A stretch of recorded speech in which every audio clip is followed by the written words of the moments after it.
हमारी संस्कृति, हमारे संस्कार सदा रहें हमारे साथ। सब्सक्राइब करें तिलक। सदा इस बात का आभास रहता था जैसे आप हमारे साथ हैं और हमारा मार्गदर्शन कर रहे हैं।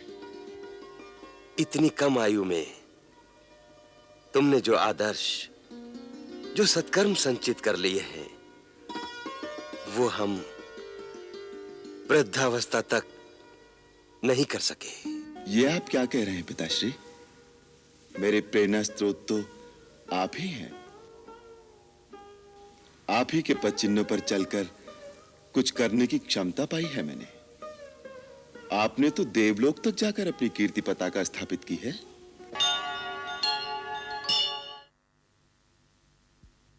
राम जी। राम, कभी अयोध्या याद आती थी? जी। छोटे भाई, माताएं तो अवश्य याद आती होंगी।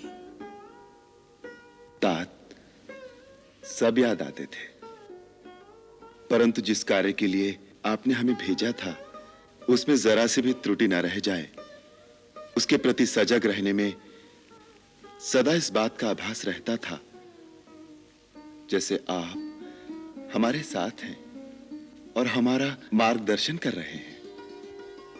इतनी कम आयु में तुमने जो आदर्श, जो सत्कर्म संचित कर लिए हैं, वो हम वृद्धावस्था तक नहीं कर सके। ये आप क्या कह रहे हैं पिताश्री? मेरे प्रेरणा स्रोत तो आप ही हैं।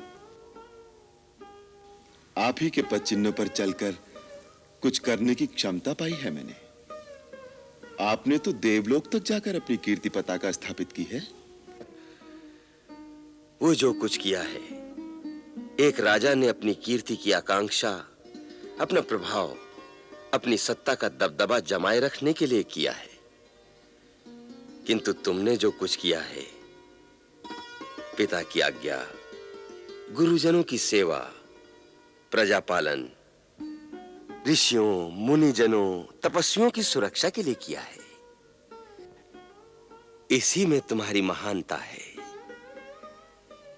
तुम जैसे आदर्श पुत्र को पाकर न केवल तुम्हारे माता पिता वरन पूरे रघुवंशी पितरों का मस्तक गर्व से ऊंचा हो गया है। अपनी प्रशंसा सुनकर सकुचा रहे हो राम?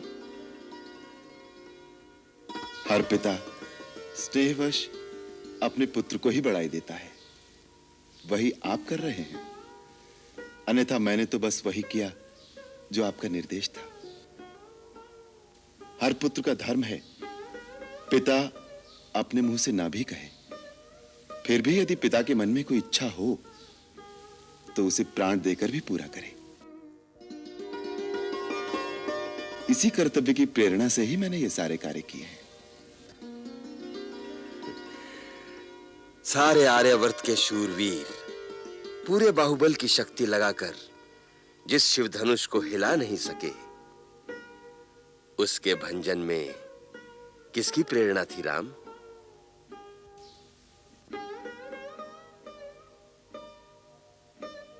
जाओ, विश्राम करो। जब तक हम प्रशंसा करते जाएंगे, तुम संकोच से नमते जाओगे। जाओ वत्स।